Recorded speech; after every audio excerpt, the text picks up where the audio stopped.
How you doing, sir? How are you? Sure, 100%. Good, I'm good, doing good. great. How are you? How about you? I'm very well, sir. Always very well. Always very well. So tell me a little bit about yourself, sir. So, my name is Ritwik. So, I've been a TRW student from a very long time. So, hmm also, I'm from India, like, I'm from a third world country.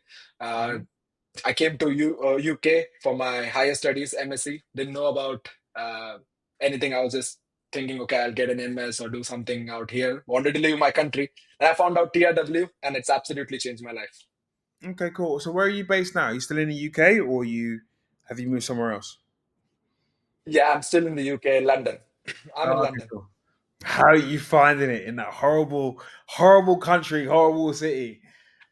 I just, I just want to leave as soon as possible. Like I have my goals. Like the next 6 months, I'm planning with some other G's to move to Dubai. I don't want to stay here anymore. Trust me. Yeah, it's not the best place. Whereabouts in London are you? No, right. Waterloo. It's in Central. Yeah, I know. Yeah, I know. That's right. I know where you are. Okay, cool. So how What? old are you? Yeah, How? 24 years. Sorry. 24. Okay, 24 24 years, years. 24 years. Okay, cool. So tell me about Yeah. how you got into the real world and tell me about the campuses that you went into and what you resonated with. Okay, so when I joined TRW in 2023, May, I guess, Mm-hmm. it was long way before. Mm-hmm. And I don't know, I got resonated with Tate a lot. And I was going through a very bad and rough patch in my life. I didn't know anything. I didn't know how to send an email as well. I never used my laptop. But after getting inspired by Tate, I got into TRW, and basically I was broke. I had zero money, so I had only option to go to copywriting campus. And then I Mm-hmm. started my journey in copywriting campus. I juggled between like social media campus, client acquisition campus, and copywriting in the beginning. To be honest, it was very difficult back then to navigate the campuses and the direction, right? It was very difficult. And I was like in double minds, oh, is the copywriting for me? Can I do this? It looks like it's very tough. I'm from a third world country. My English is not that good. I don't know. I was like very skeptical about Mm-hmm. it. But I think after December 2023, I was still learning the real world things as I changed the country. But I think after December, I got serious. I doubled down a bit in copywriting. Then I was working in a restaurant back then. It was very difficult. I used to work 5 days and then come back home and I used to sit down, work on the copywriting stuff. But I used to always push, try to do something, outreaching clients, putting out my own videos outside, doing something. And then in February, I guess, I got a job, and it was very difficult for people like us coming from India to get a desk job, and which was in the marketing niche, which actually was related to copywriting. And then that's where again I doubled down and knuckled down. I said, okay, this is what I was waiting for from last 6 months, and I finally got it. I have to produce result. So I that was my start for the copywriting. And from there on, I just kept getting clients on clients, and I delivered results, and I'm now at a good place. So with your copywriting campus, what do you actually do in a copywriting campus? What is your kind of role in there?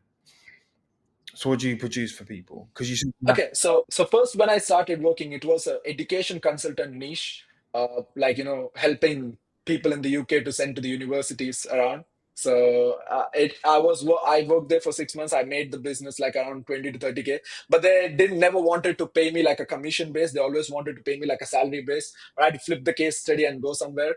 And then as I said, I used to work in the restaurant, and the restaurant owner knew that I was kind of doing marketing, and I spoke to him, and he said, "Okay, I would like you to do the marketing for him," and I did for him, and it got like 30% increment uh, for their sales. But so till last 2024, I was juggling. I was not understanding because professor in the copywriting campus says that never go with restaurants. But I didn't have any chance because that was a warm prospect, and I had to kind of a startup project. But then I started Mm. getting like around £1,000 per month from the restaurant, and it became. I didn't wanted to leave it because that's good old cash, right? You don't want to leave it. But I kept Yeah, working with the restaurants yeah. for few, and then I got another. Yeah, yeah, and I got another restaurant, and then I started getting like 2K per month. And I was like, okay, I'm going this path, but this is not completely copywriting. The social media marketing plays a role here, right? And I don't think this will be viable for the Mm. future, like for scaling. I have to find out something different. And then, yeah, that's how it was. So I worked with this restaurant. I learned a lot of businesses, how businesses operate, how to deal with business owners, how to, do the invoicing and all the business stuff, how, the communication skills increase, the way focus, the work ethic, everything changed there. And I thought, okay, now after 6 months, I thought, okay, I can go and find out more restaurant because I have case study, but it's not viable for me because copywriting is not actually for restaurants. You need to find a business which gives you return of investment. And then that was the time where I chose fitness niche. I just flipped the case study which I had to the fitness niche. And I'm right now Mm-hmm. working with one of the clients who's in fitness niche. And then I have one of the biggest UK's real estate brokerages. Recently, I closed them, and I'm working with them right now. And Mm-hmm. we are like on the verge of the project. Like it's about to launch in 2 weeks. So I'm kind of I can say I'm kind of working on the fitness niche, and then I have the restaurant niche, and I have delegated in the restaurant niche. I'm doing especially for the catering business. You know what I mean? So one of the client has catering. So the catering was like to food supply all over the London. So I just said, see, listen, how cool it is Yeah. to do social media for your restaurant, but I would like to increase your business. And then we just started running ads for like £500. She got like around 30 to 35 leads. And I mean, I made her around 20 to 25K of business. So I walk away with retainer around 2K from her and then 1K from another restaurant. And then now, as I'm working with fitness and real estate, I'm pushing for my role, which is 5K per month from January. Right now, I'm earning Well, like around that's 2,500 to 3,000. yeah, that's cool. How long was it before you started making that? Was it like after the first? Was it in the first? Because you made your first £1,000. When was that? How long was that My after you joined the role? my first okay, my first £1,000. To be honest, it took me an year to make it. Mm-hmm. It's So that was because part of. back then, as I said, it was You go on. Go on. yes. Sorry. I mean, yeah. So I was making like around 400, $500 here and there for some projects, but the first £1,000 which I made took me 1 year. Because as I said, I joined in 2023 and I was not serious. 6 months, I didn't put in any Mm. reps. And at the same time, it was difficult for me to navigate the campus. But as the campus expanded and I doubled down, the results appeared. And I was like, holy cow, it's so easy to make £1,000. Why did I like procrastinate these many months? But you made. You said that you made £400 and £500 here and everywhere. So you'd actually made money before, but this was more of a like a okay, cool, steady, month to month kind of Cash flow. Yeah, it was a income. retainer. So I never thought I could have that, because I was literally, I had zero skills, zero money. I just came here with nothing. And then I was working a part time in a restaurant and I used to get paid for sweeping floors. And I was like, when I got Mm. £1,000 from just I woke up in the morning and I saw an invoice getting like £1,000 in my bank, and I was like, bro, this is crazy. And I want to make it more. Then I went to 2K, then it went to like 3K. I'm stuck at like Mhm. around 2.5 to 3, but now Yeah, it's high time that you know, get to like 5, and I'm pretty sure it's gonna happen. but that's on top of whatever you're running already. Okay, Yes, yes, yes, that's yes. that 2K or 2.5K is on top of whatever you're running at the moment. Yeah, yes, yes. So I get like around 2,500 to three Yeah, thousand cool. pounds per month with whatever I'm doing right now. Yeah. Yeah, with what you're doing. Okay, cool. So, what would you say was the hardest part about the whole journey from joining the TRW to this point here now? Uh, to be honest, I think it's the identity shift. You know, you have to actually believe that you are born for this, or this is your identity, like an entrepreneur or the business people. Because I I do believe that the hardest battle is between your old self and the newer self which you're discovering. Because you know your old Mm, patterns, you know your old self, it's comfortable, right? But when it comes mm, to like growing a business, for example, as I said, when I was started making money online, uh, it's when you make like 2K or 2,000, you're a different person. people perceive you differently. When you go and talk to people, you're a different person. You can't be the same person. So that shift, that initial shift from the person you were in your mom's basement, knowing nothing, to the person who's going, charging people, talking business, and doing the stuff, Mm. that is where is the hardest Yeah. part. Like most people think, oh, it's easy, you can make money online or you can push few buttons and get money. But no, you have to kill your old identity and become a person. Yeah. The businesses are like, you're trustable and capable for the businesses who want to work with you. So I think that was the hardest part. So once that filter is closed, it's all about how you push. That's what But I so personally felt there. how would you describe your old self to your new self now? Ah, I don't even want to think of him. I No, mean, tell me. to be honest, I was that kind of a guy. Uh, to be honest, I was like not ambitious. I was like, always partying with my boys back then in India. Didn't know what to do, simping around girls and doing, unnecessary stuff, I can say. I didn't even understand like Mhm. why I was doing that. Probably I was having no guidance around, and the society around me was very bad as well. So it was a, I mean, I didn't even have focus, to be honest. 5 seconds, 5 minutes of focus, I couldn't even write an email. I was like, oh, this is a huge task. But to be honest, after joining the real world as well, I struggled because it's not as easy. Like we think, okay, you were not able to focus for 5 minutes and you're in the real world, you wanna do some hardcore work. But trust me, Professor Andrew, he's the best. The power up calls, the morning power up calls literally changed the whole game. So every day listening to that one call actually Mm. changed my mental model when I'm working in front of my laptop. So the old self was pretty bad. He can't do anything. Trust me. He was like Yeah. only unnecessary for the world. But now he who I am today is like ambitious, driven, more better communication, good Yeah. network in London. Like after coming to London, I made a good network. Back then I didn't had any, right? So with the Mm. skills as well, I'm equipped with a very, very good skills. So yeah, now he's So capable of would you becoming a millionaire soon. good stuff, good stuff. So would you say the real world helped you, or would you say it was the real world that helped you, or would you say it was the lessons that you were listening to every single morning that kind of changed your mindset, or a bit of both? Uh, Uh, it's like a combination of both. Combination of both. So I used to always go to the gym. Like, my dad used to wake me up when I was younger and hit me and, but I never went to it seriously. I Mm. had that mindset of, I have to be better than others, the social status thing, Yeah. but not when it comes to money and, the mindset or the stuff. Then I understood, like, it doesn't matter how much, if you have a good body, you need to have everything, right?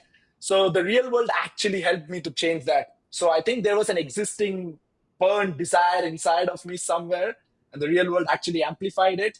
And the Yes. Yeah, come lessons out. Mm. played a huge role when it comes to day-to-day tasks. Mm. But the real world, all over the community, was a shift in the mindset of how you need to look at the world, how you have to look at the money, how Mm. you have to, look at yourself, and that kind of thing, self identity improvement. And thus that's where the real world holds in, and the lessons, the daily lessons like power up calls and all those things, that's Mm. where your daily tasks get better. So I think Okay, it's one of the best things. that's You perfect. have the both. What would you say was your biggest breakthrough, your biggest win? And it could be, yeah, what's your biggest breakthrough, your biggest win? I don't want to put any words in your mouth, whether it be financially or anything else. Biggest breakthrough, Yeah. I think, it was in last year November, I guess. I Hmm. just I just like when I started making like good amount of money, I'm seeing like around 2,000 £2,500 are coming into my account. And I think that's what the thing. I launched the project, right? Till you launch the project, you were very anxious. I think Mm. that's what I think every starter in the real world, especially when it comes to copywriting, feels about himself. That anxiety about launch, will it work or not? I think the breakthrough was when I just launched it without thinking about anything else. And then once you start Hmm. making money, I think that is the inflection point where you understand that, okay, this can be done and you can do it again. And then back Mm. then, I mean, after one year, when you see, I just saw my bank statement last year. I just saw that I made more than 20,000 pounds. Not 20,000. I made more than 30,000 pounds in 1 year. That was crazy. Now that's another breakthrough, Mm. right? You look at it, you take feedback. And I was like, okay, last year I was thinking I got the first Yeah. 1,000 pounds invoice. Now I'm seeing in 1 year I made like 30,000 pounds. Okay, cool. So then, and So then the next thing is like, that's where I how do I make, think how do the I make breakthrough double? Yeah, happens. how do I scale it up? Yeah. Okay, cool. So Yeah, you got your exactly. first client in, yeah, you got your first client in a restaurant by working for the restaurant. How did you Yes. obtain the next couple of clients, and how do you plan to get more? What's your kind of plan for, let's say, end of December stroke January?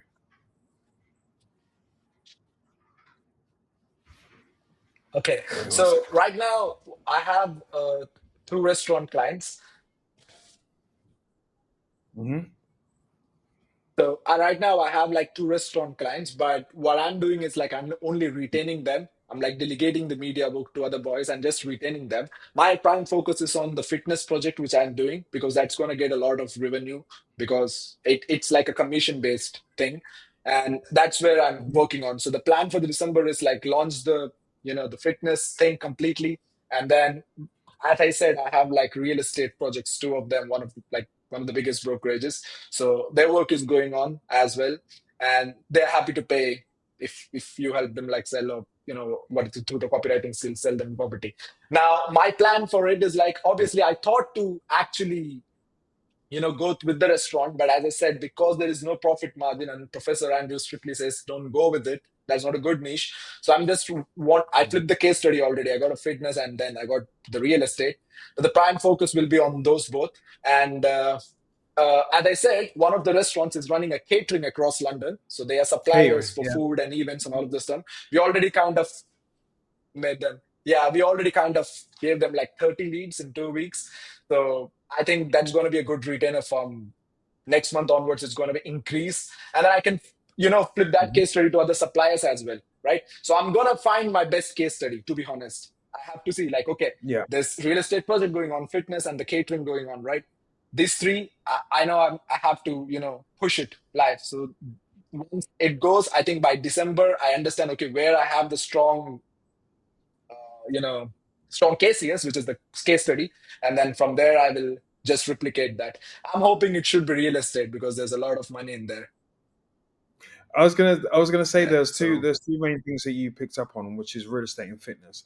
Now, obviously, the fitness industry in London is huge, it's yeah. massive, and it depends on whether you've gone for Yeah. a mainstream fitness industry. I don't know, like I don't know your main. I can't even think of one right now.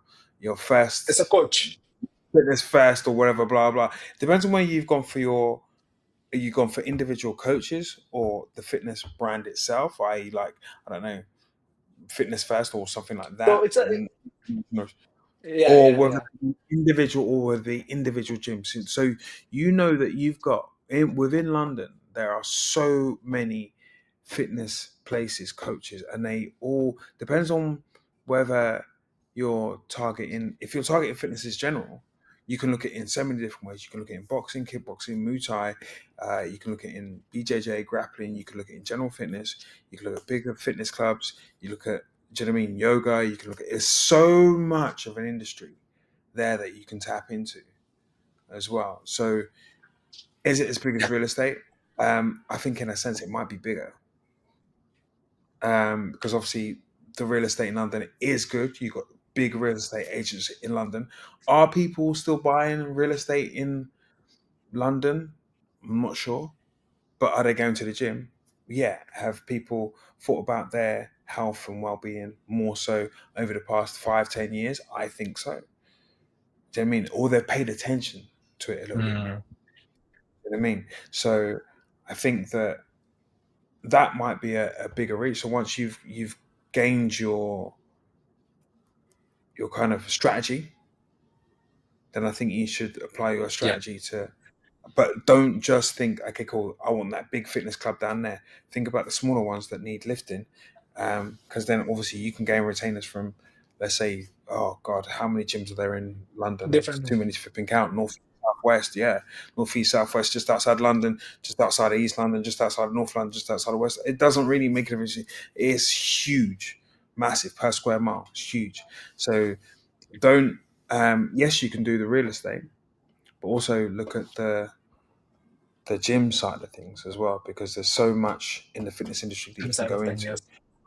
Yes. So that's a huge market. Yeah. So I'd say build when you're building, build a strategy that kind of incorporates that as well for them, whatever strategy you're building, and take it to many, just outreach to many, because per square mile, there's loads. And then you can take it to small ones, you can take it to big massive ones. If the big massive ones are not really doing Yeah. what your strategy is doing, then you can take it there as well.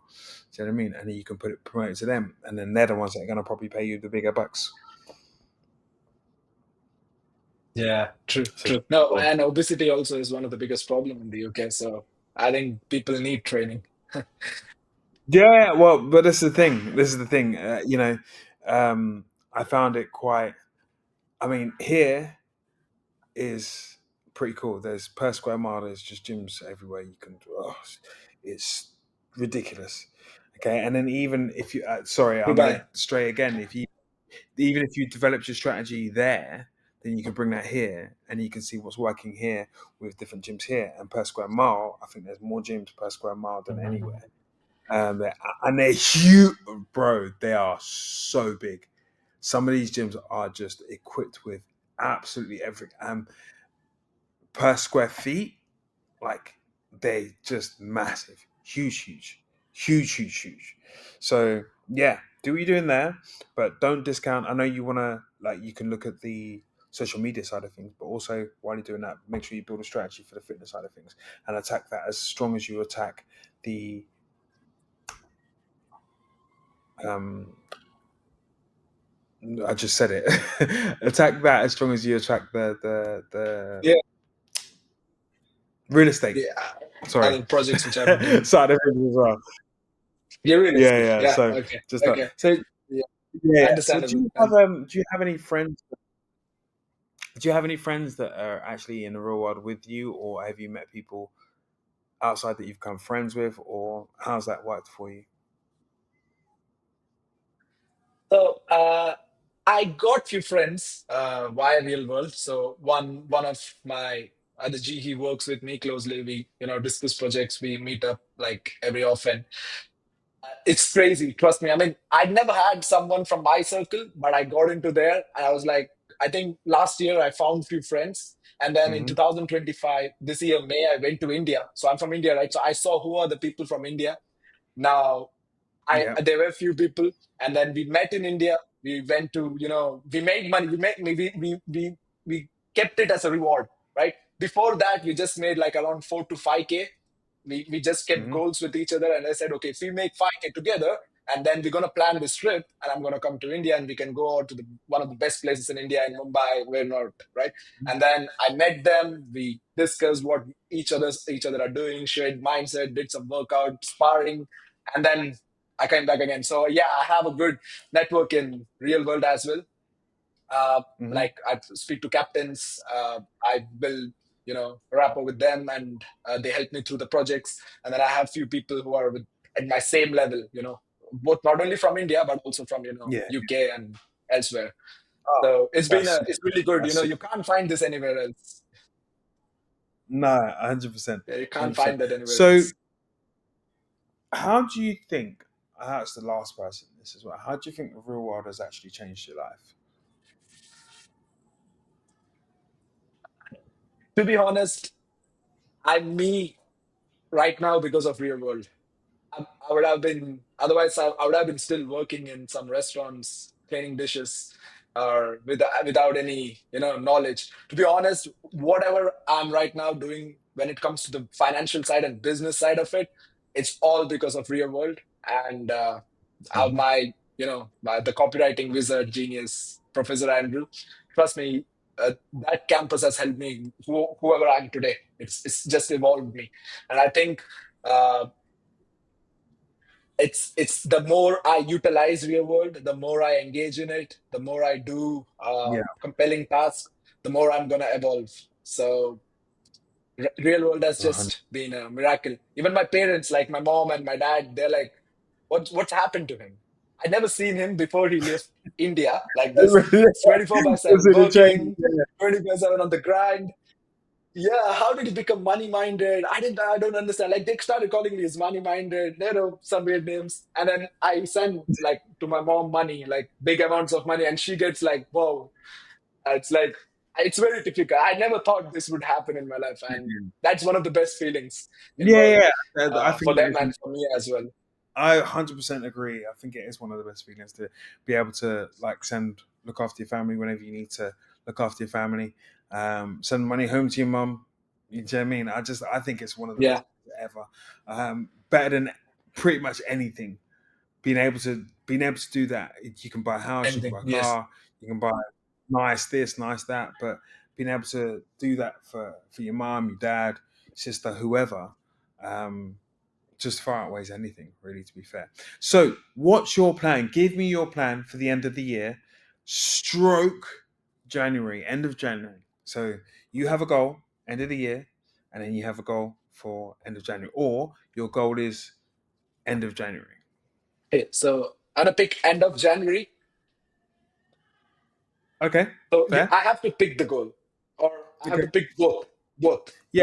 So, So, end of the year or end of January, turn of the new year. You okay, pick. so by end of January, I want to make sure there is a role in the campus which is called the grown ass men. It's crazy, the name. It's like having 5K per month consistently for 3 months. Yeah.